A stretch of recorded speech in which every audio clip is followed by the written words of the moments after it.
og pinakamaanyag nga regalo nga makita nato sa ilalom sa Christmas tree mao ang presensya sa pamilya nga nabalot diha sa gugma. No? Diha sa ato ang pagsaulog dining kaduha nga simbang gabi nga madungog nato ang mga pagbasa ilabi na ang ebanghelyo sumala ni San Mateo kay gikan sa unang Domingo sa Adbyento hangtod Disyembre 16 ang sentro mao ang ikaduhang pag-abot ni Hesus. Kanang gitawag nato the coming of Jesus at the end of time, eschatological.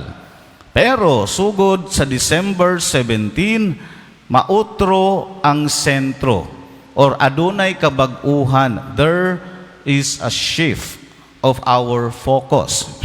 Unsa man, no? Mao kini ang gitawag natong incarnation story or yung pagkatawo, no, sa atong Ginoong Hesukristo.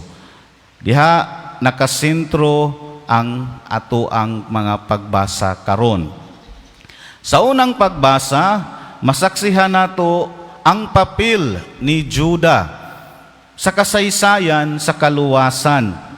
Si Juda usa sa mga 12 ka anak ni Jacob. No, the 12 tribes of Israel. So usa siya diha. Dili siya ang kamagulangan. Dili pud siya ang paborito o dili pud siya ang kamanghuran. Diha sa basahon sa Henesis gisaysay kung unsay responsibilidad ni Juda diha sa iyahang mga igsuon. Kay siya man ang napili nga mahimong leader sa katawhan sa Israel. Diha sa kasaysayan, mahibal-an nato nga kini si Haring David kaliwat ni Juda. Diin si Hesus ang Mesiyas nagagikan sa kaliwat pod ni David. Kung atong balik lang taon mga igsuon, ang mga pinili katong adunay mga posisyon diha sa atong panggamhanan, ilabi na sa unang panahon, kanang gitawag natong mga hari, sila mao ang representante diha sa Dios. Ibig sabihin, bot pasabot nga they are the altar presence of God in the kingdom. So sila ang representante. Mao na kanunay ang hari adunay kauban nga propeta. Tungod kay ang propeta maoy mubasa ug mo pasabot sa hari nga mao kini ang gusto o kabubuton sa Dios alang sa kaayuhan sa katawhan. So ang mahimo makaingon kita nga ang mga hari mga ambasador sa Dios. They are representatives of God here on earth. So sa atong panahon, ang mga leaderes, sila unta, mga representante pod sa Dios dinhi, taliwala sa ato ang katilingban. Kay kung dili mo function, o dili gani mahimuot ang Dios, sama sa gipangbuhat sa unang panahon, ilisan ka na.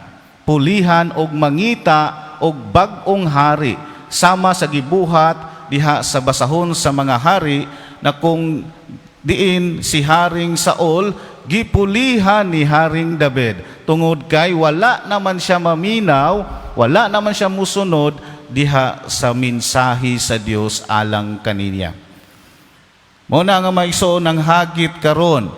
Ang tanang adunay gahom posisyon diha sa gobyerno hinaot unta nga sila kanunay no diha mahimong representante diha sa Dios taliwala sa tanang katawhan. Diha sa atong ebanghelyo kinutlo sumala ni San Mateo ang gitawag natong genealogy of Jesus, katong iyahang mga origin, no? the history Importante kaayo kini aron makita nato ang paglihok sa plano sa Dios diha sa kasaysayan sa mga tawo. Gikan kang Abraham ngadto kay Haring David, o gikan kay Haring David ngadto sa pagkaulipon sa Babilonia, o gikan sa Babilonia ngadto kay Jose, ang poster father ni Jesus nga bana ni Maria. Kining mga tawhana gipili sa Dios aron mamahimong instrumento diha sa makanunayong pagpadayag o revelation sa dakong gugma sa Dios ngadto sa katawhan. Si Abraham, for example, diha sa basahon sa Henesis, gipanalanginan o gibindisyonan sa Dios pag-ayo nga mahimong amahan sa pagtuo sa tanang kanasuran. Ang iyang asawa nga dili na makaanak, apan ang Dios nagpadala og mga mensahero nga nagpahibalo nga dili madugay, manamkon siya og manganak og usa ka lalaki nga mao kana si Isaac. Mao na maigsuon sa panahon pod ni Haring David, diha sa iyahang pagkabatan-on og siya usa ka kanang magbalantay sa karnero, gipili sa Dios nga mahimong puli kang Haring Saul, tungod kay dili naman og wala naman nagtinarong si Saul sa iyahang pagdumala sa gingharian o gitawag nato kingdom. Mao na nga si David sa iyahang kabatan-on, gipili siya og gi-anoint isip usa ka hari. Og diha sa mga istorya, diha sa biblical narratives, atong mabasa nga si David, no, ang presensya sa Dios nagauban kanunay kaniya, diin gipildi niya ang higante nga si Goliath. Og diha sa iyahang makanunayon nga pagpaminaw, diha sa mensahe kung unsa ang kabubuton sa Dios, nagmalambuon ang katilingban, nagmalambuon ang gingharian, og daghang mga tawag na to mga kaaway nga nalupig. Apa niabot ang panahon nga si David nakasala, nakabuhat og sala, diin ang iyahang sulugoon og atong iyahang gipaadto didto sa giyera, og namatay. Og ang asawa maong no, si Urias, ang asawa niya si Bitsaida, no, iyahang giminyuan. So ibot pasabot nakakommit siya og adultery.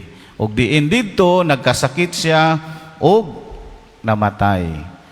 Mao na nga pagpuli ni Haring Solomon, ang anak ni David, ang iyang gipangayo sa Dios dili ang gahom, dili ang kwarta, kung dili ang unsaman dunong or wisdom. No? So ding ana ang kasaysayan. Sa pag-abot pod gikan kan David sa pagkabihag, tungod kay ang mga tao dili naman gayod motuo, wala na gayud manumbaling diha sa kaayo sa Dios. Wala na sila musunod, gahi ang ilang mga ulo. Apan ang saad sa Dios nagpabilin gihapon nga iyang tumanon, og diha nabihag sila sa Babilonia. Naulipon sila. Apan adunay riskyo na hitabo pinaagi sa mga gitawag nato nga pagbalik nila diha sa Jerusalem. Sugikan diha sa pagkabihag og niabot didto sa punto nga natawo si Jesus. Ang saad sa Dios mao nga unta kita sundon og atong buhaton ang matarong og hustisya. Sama sa atong pagbasa kaganinang buntag sa unang pagbasa ni Propeta Isaias. Og kita maluwas ang plano sa Dios og ang saad niya ang mga tawo iyahang luwason. Bisan tuod ang mga tawo nakasayop og reklamador, ang saad sa Dios magpabilin nga saad og iha kining gituman pinaagi sa iyang bugtong anak nga mao ang atong Ginoong Hesukristo. Pero naatay interesting nga mga karakter dinhi sa atong ebanghelyo. Kinsa may nahinumduman ninyo sa ebanghelyo? Namo ba'y nahinumduman nga pangalan? Wala mo nahinumduman? No, si Salmon, no? So, si Salmon ra gyud ninyong nahunduman, no? Pagkaon isda. Naay upat ka babayi. Okay? Sa unang panahon manggod patriarchal. So dili kaayo less important ang babayi. Sa to pa wala sila'y katungod mo participate in any activities or social or political mga activities. Pero naay upat diri nga na-mention. Kinsa man ni sila? Si Tamar, una, ikaduha, si Rahab, ikatulo si Ruth, o ang katong asawa kaniadto ni Urias. Kinsa maning mga bayhana? Kining mga bayhana, mga langyaw.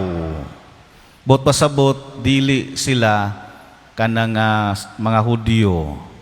Kini si Ruth, kani si Tamar usa ka Canaanite og iyahang gibaligya iyang kaugalingon diha kang haring Juda para makaanak sila og ang ilang anak mao si Pares og si Sara.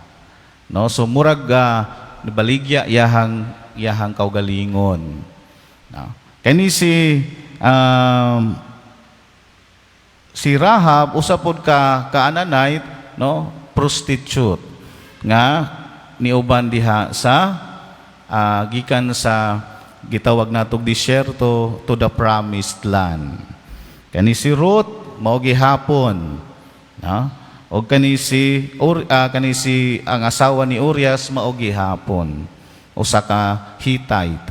So kini sila nagahatag kanato nga bisan tuod makaingon ta makapangutana nga ngano man nga nisulod man nganong man nahimo mang kaliwatan ni Hesus kining mga tawhana nga makasasala man dayni. Ngano man nga iya maning nagpakatawo sa niini nga linyada or lineage.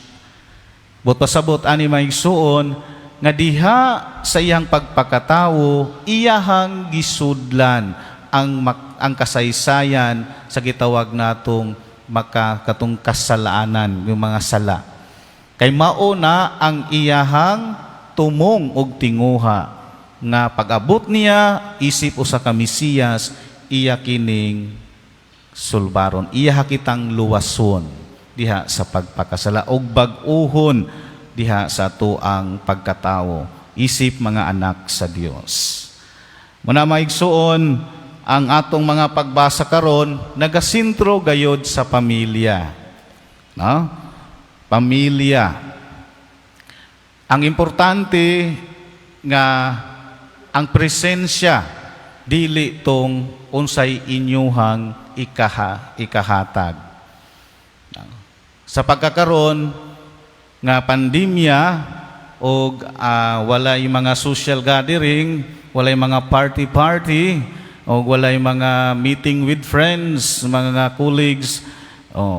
Ang importante nga panahon diha sa Pasko mao ang presensya sa matag usa. No? Love is spending time together. Boni ang atong hagit diha sa atong pamilya. No? Usahay ang kanang pamilya maglalis. No, diha sa ilang magbuhat og schedule. Kanus aman ta magtapok-tapok, kanus aman ta magkitaay, kanus aman ta unsa mangyod. Dili kina ko schedule ning ani. Pero naman ko lakaw po ning ani. So unsa magyud ato ang schedule, unsa nga pizza gid ta nga magtapok. Hantod nga walay nahimong tapok, walay banding. Tungod kay gi-priority ang lain. So gi-less priority ang pamilya. No? Christmas is a time for family. nga hinaot unta nga sa panahon sa pagsaulog sa Pasko mahiusa kitang tanan. Sama sa kong giingon, the best gift around Christmas tree is the presence of the family. Dili tong unsay imong mahatag ngadto kaniya. Og adunay mga marka kung unsa ang Katoliko nga pamilya. Una, ang Katoliko nga pamilya nagsimba together. No? Apan lagi gibawalan man karon ang mga bata, no? Sumao gina ang marka nga Katoliko, magsimba gyud sila tibuok pamilya. Ambot kung wala pa'y pandemya, magsimba bagyahapon tibuok pamilya.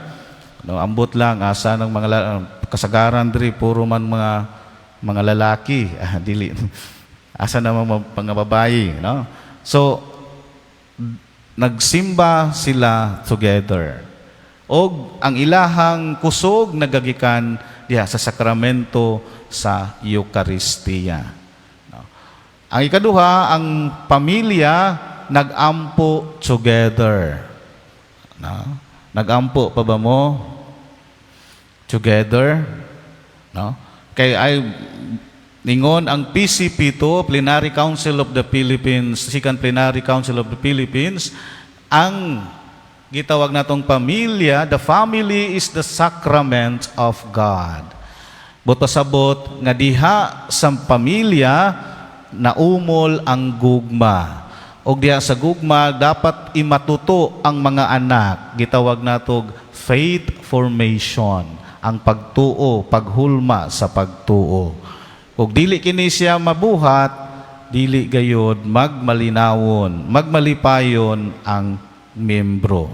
Og diha pod sa ato ang kanang mga anak, no? You have to honor your father and mother. That is the 4 commandments. No? So kini isip mga pagsaulog nato sa Pasko sa pagtao sa tong Ginoo, hinaot unta nga ang presensya magpatigbabaw, ang kalipay, ang kahayag magpanagiusa diha sa gugma sa Dios. Amen.